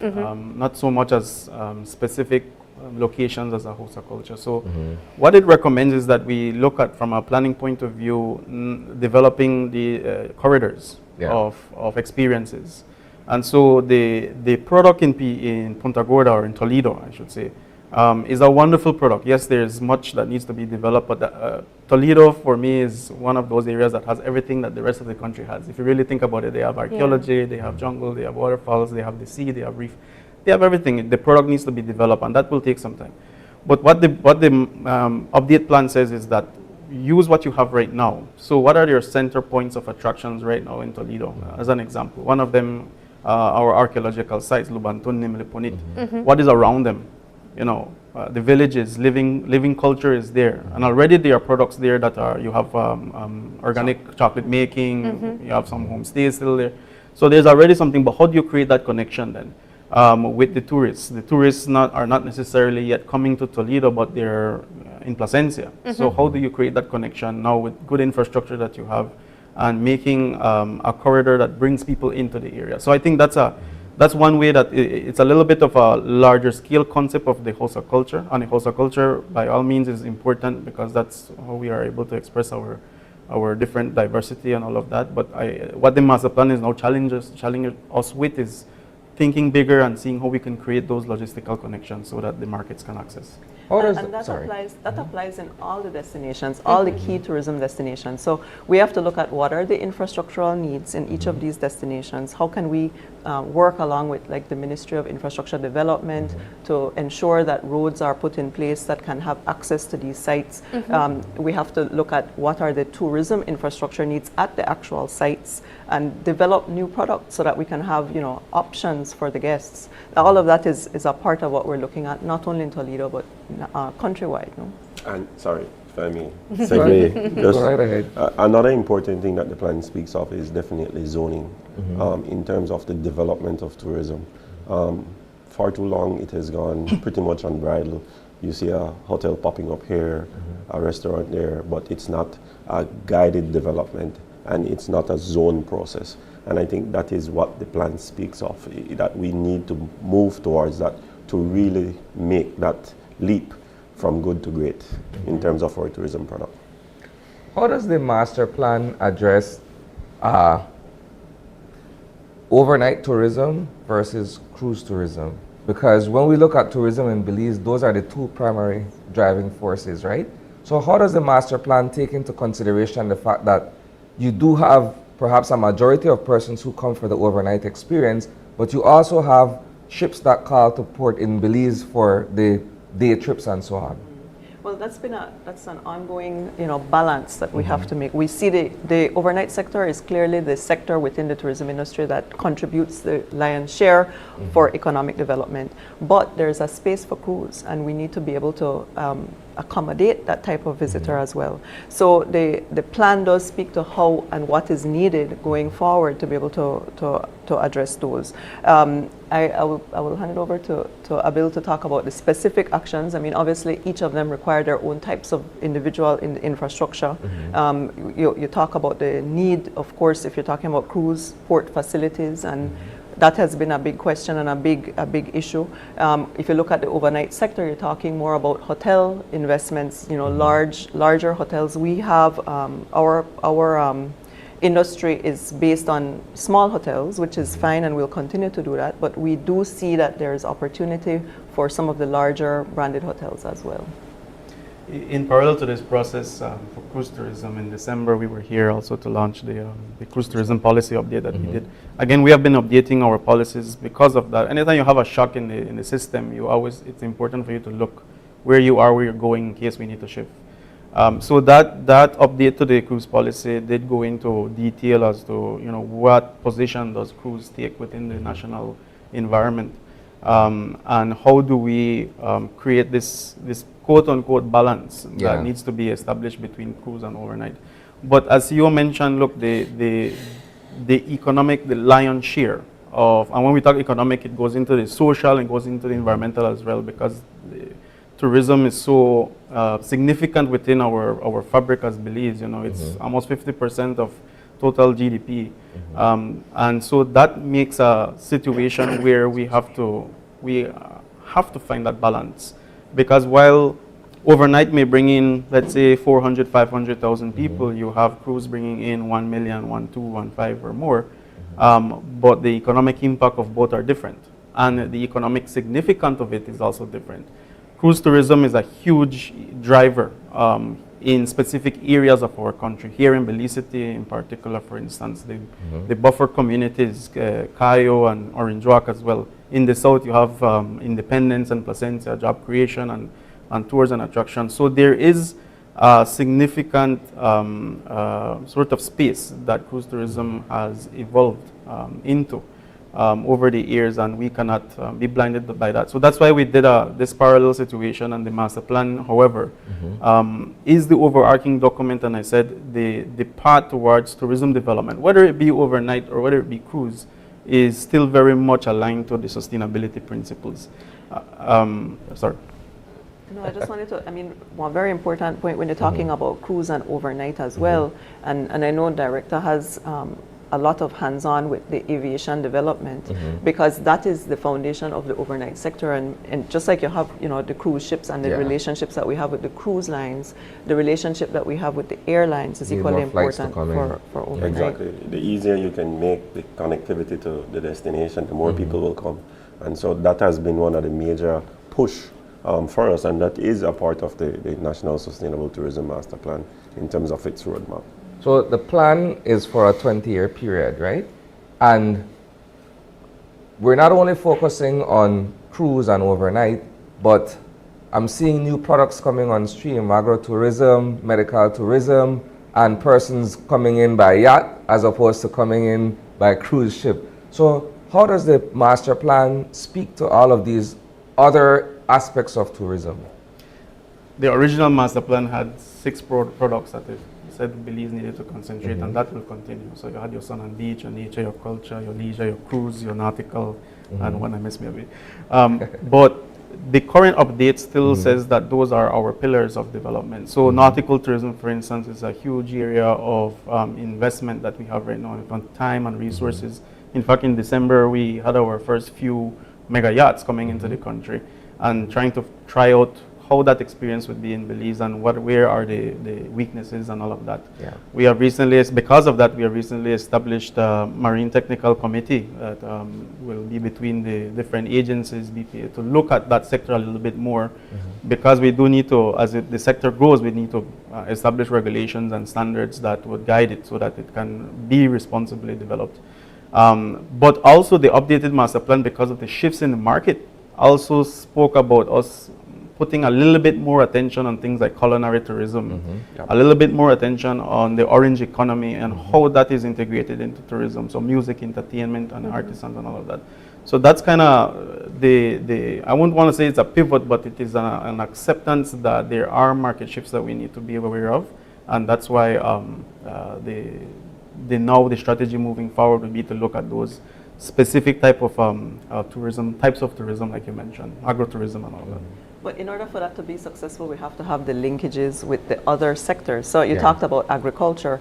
At the governance level, we have what is called the Tourism Advisory Council, which is a body established between public and private sector. So it's co-chaired by Ministry of Tourism, myself, and a private sector entity, so that we can bring together everybody, talk about the potential opportunities if we were to work closer together. Agriculture is just naturally an important one for the advancement of culinary tourism.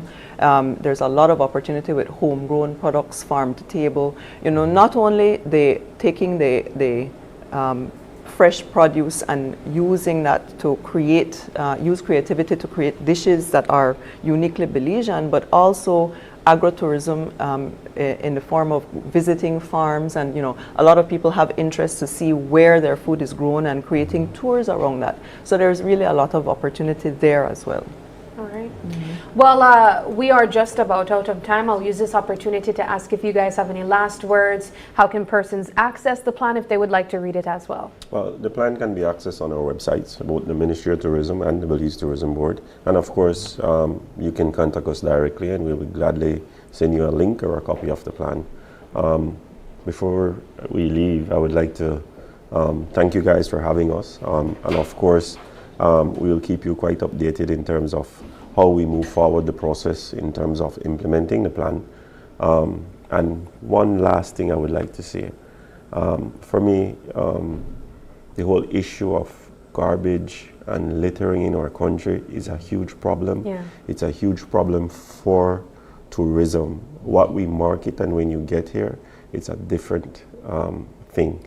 And so I would like to ask everybody, the public, the industry, the tourism industry or stakeholders, to let us be true Belizeans and don't litter. Yeah. Civic pride.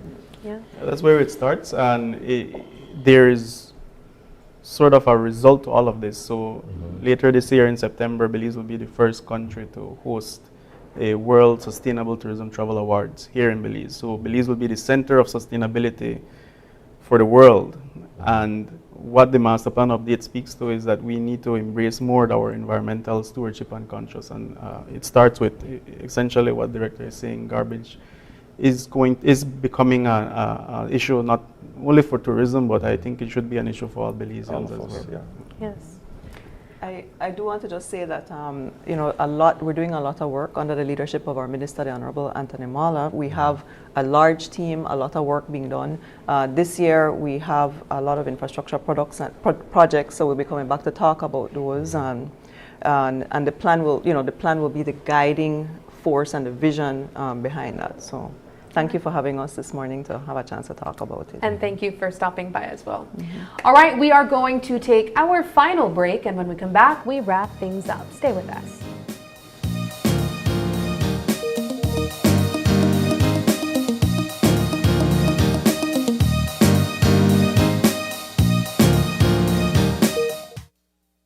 Your life just got a lot less complicated with Belize Bank Contactless MasterCard Debit Card. Introducing our Standard Debit and MasterCard Platinum Debit Cards. Now you can make purchases anywhere MasterCard is accepted with one tap, pay and go. Your contactless card never has to leave your hands, especially in these times. And your card is embedded with multiple layers of security. Platinum card holders get to enjoy extra benefits like price protection, purchase protection, trip inconvenience, and luggage protection, just to name a few. Start enjoying a cashless lifestyle today with the Belize Bank. 13,835,700 eggs are eaten by tourists each year, fueling our thriving economy. Tourism means business.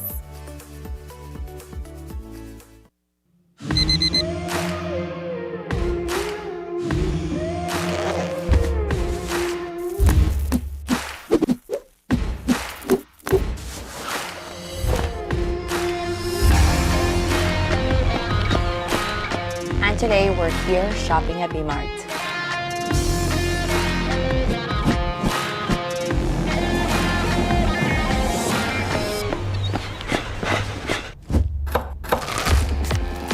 Today we're making the green super smoothie.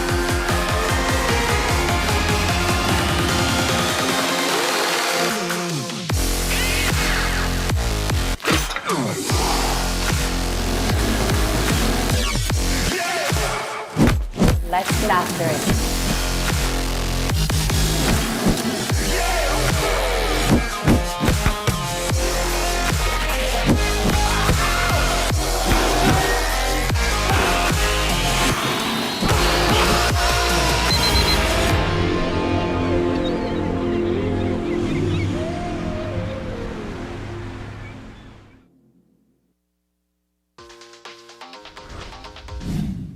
I'm connected. Yo. I'm connected. We're connected. Create the perfect broadband bundle that fits your style with Smart Connect. With the Junior Bundle, get 50% off your national calls and up to 6 gigabytes of data at no extra cost. Get postpaid added for an additional cost of only $25 with the Prime Bundle. Stay connected with unlimited smart-to-smart calls plus 6,300 megabytes of data and free international minutes. For the family, pay $28.13 more and get the Binge Watchers bundle with Netflix. This bundle gives you 4 profiles with unlimited streaming on multiple devices. Visit a showroom near you to sign up and personalize your own bundle combination with Smart Connect. Smart, bringing people together.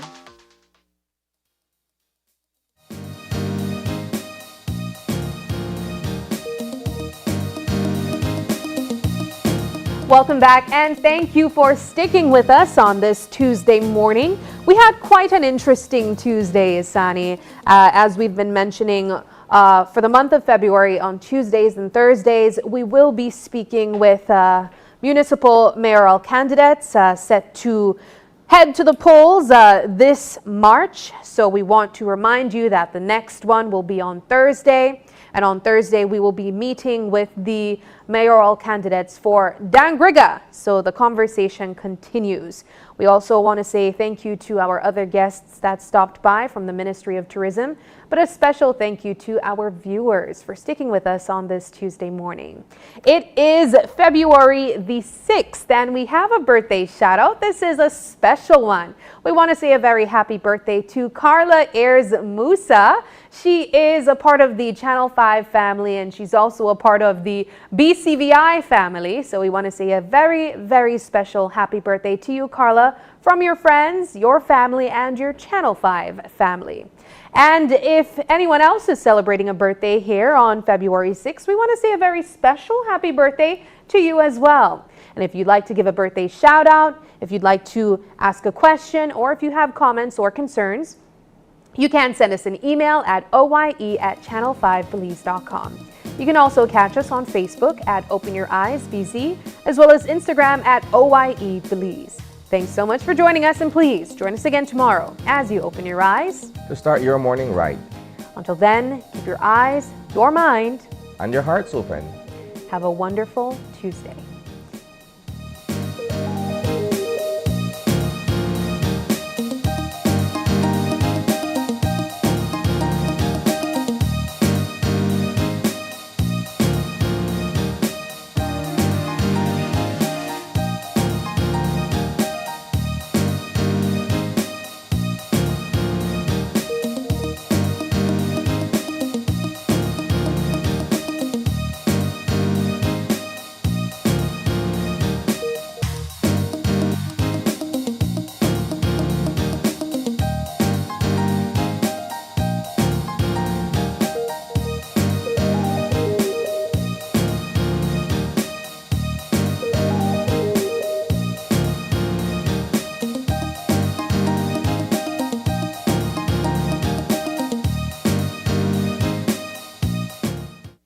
Open Your Eyes was brought to you by the Belize Bank. Our country, your bank.